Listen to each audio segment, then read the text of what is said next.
I teach 6th and 7th grade Family and Consumer Sciences at Great Neck South Middle School in Great Neck, New York. And what I used it for was a 6th grade food and culture lesson. I used it in my Family and Consumer Sciences class, but from what I can tell from what I've spoken with my colleagues, I could very easily see it being used in a social studies class as well. So the lesson was about food and culture. So LoiLoNote came in because it allowed me to kind of begin the lesson and make sure that all the students had the prior knowledge and understanding of what culture actually means.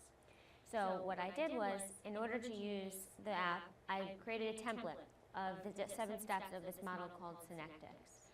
Synectics is kind of used to take an abstract concept and deepen the students' knowledge of something that they might be familiar with but need a little bit more of a thorough understanding in order to complete the task. So synectics works through the creation of analogies. So I told students, we started out that, what if I told you that culture is like a rose?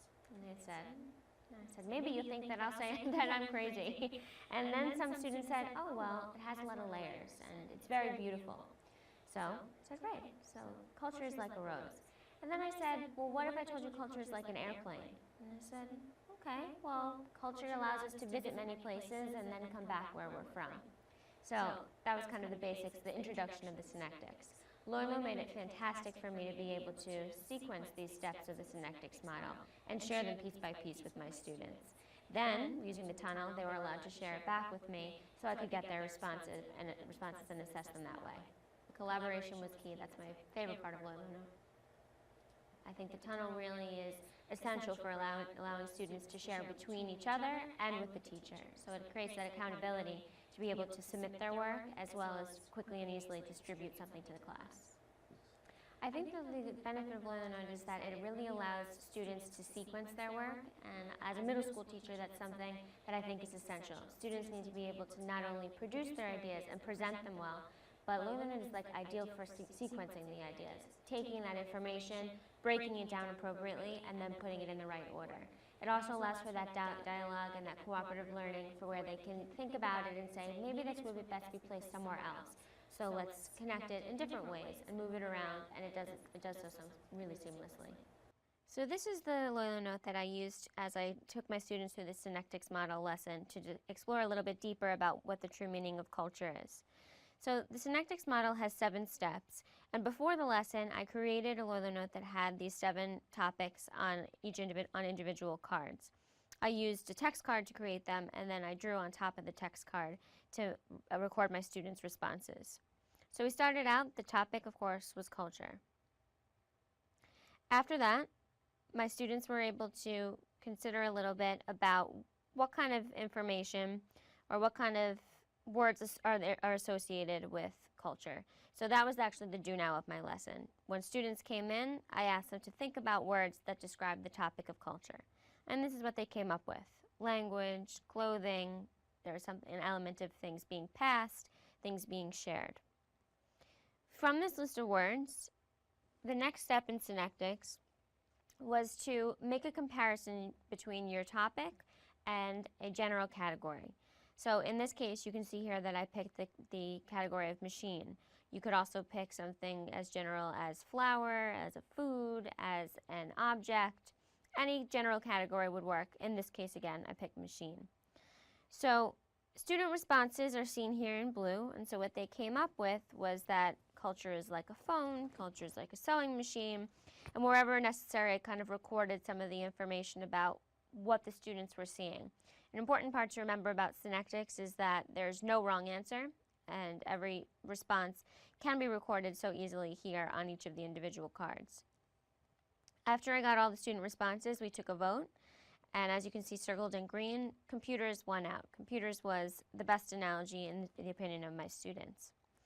So moving forward with that analogy, here in the next step we talk about what it feels like to be a computer. So from there, the students came up with a computer feels informative, a computer feels connected, a computer might be scared, it might be afraid that something could break if something is done wrong. So those were some of their essential ideas about how it would feel to be a computer. So sticking with that idea of the computer, which again is originally connected to the idea of culture, the students have to make make an identification of different words in this that they identified that had some kind of contradiction to identify the oxymorons. So these were the ones that they came up with, and they picked that the best one was going to be connected and faulty. So using that analogy of connected and faulty, we have to make another comparison now, heading back towards the original idea of culture. So in this case, I picked animal as our general category. And what the students said, using those conflicting words, connected and faulty, they identified that a squirrel, a bee, a wolf, or a dog might be similar to that pair. And the reasons that they said were that a squirrel helps each other, but then they tend to lose their food. A bee stings, but then they tend to work together as a collective unit. And a similar idea with the choice that we ultimately picked, which was wolf. They work in packs, they travel in packs, but then they compete for food. So that was the comparison between those connected and faulty pairs. So here's where the analogy comes together. In step 6, you use the comparison, which was the animal, the wolf, to the original term, which was culture. So we said culture is like a wolf because there are different species, but some things are shared. There are different ways of living, but yet again, they still live in harmony. And although conflict may happen, they still stick together. So it's a bit of a circuitous route, but it allows the students to kind of think a little bit about what they know, connect to their prior knowledge, and start to understand this idea of culture a little bit better.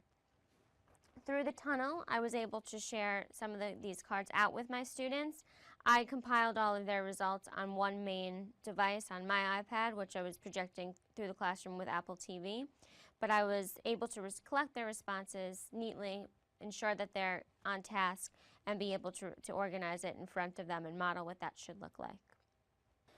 My students were amazed by the app. I think that they really found it to be something innovative, which kids these days, it's a little bit hard to impress them.